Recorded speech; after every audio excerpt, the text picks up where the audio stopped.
begin today with President Trump's tweet storm over the Christmas weekend, culminating last night with "It's back to work in order to make America great again." Before he hit that positive note, the commander-in-chief launched a string of attacks on senior FBI officials, Deputy Director Andrew McCabe and the FBI's top lawyer, James Baker. We've got a team here to break it all down for us. Let's start with MSNBC's Garrett Hake. He is live for us in West Palm Beach, Florida. Garrett, he spoke to service members over the weekend. The president attended some Christmas duties at Mar-a-Lago.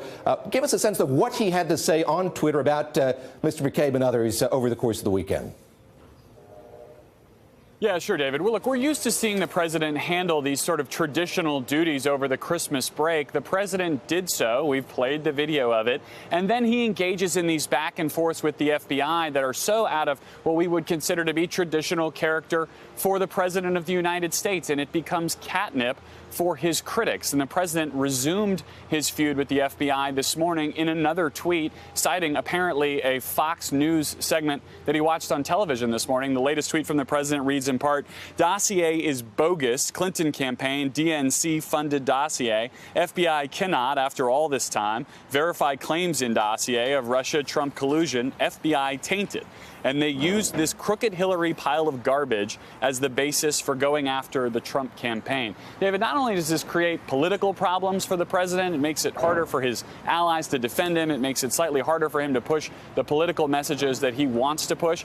Potentially creates legal problems for him down the road. Every time he engages on these Russia questions, someone in Robert Mueller's office in Washington is almost certainly taking note. Garrett, I alluded to the fact that he sent out that tweet saying it's now back to the business of making America great again. He noted as well that that's happening faster than anyone anticipated. Certainly when he signed that tax cut legislation in the Oval Office, he spoke a little bit about what the priorities are going to be back in 2018. What's he mean by that when he says the work of getting America great again happens starting today?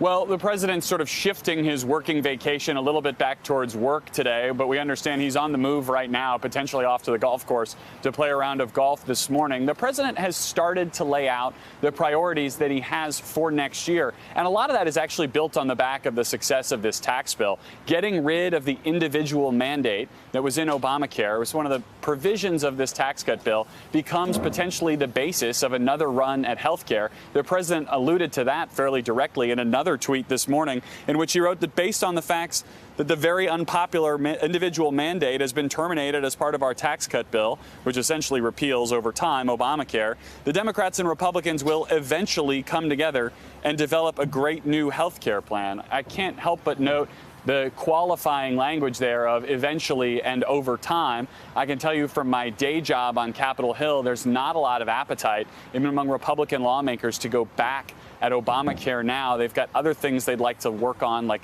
immigration reform and infrastructure package potentially in the new year. But the president here setting up another goalpost perhaps down the line for his Republican colleagues in Congress.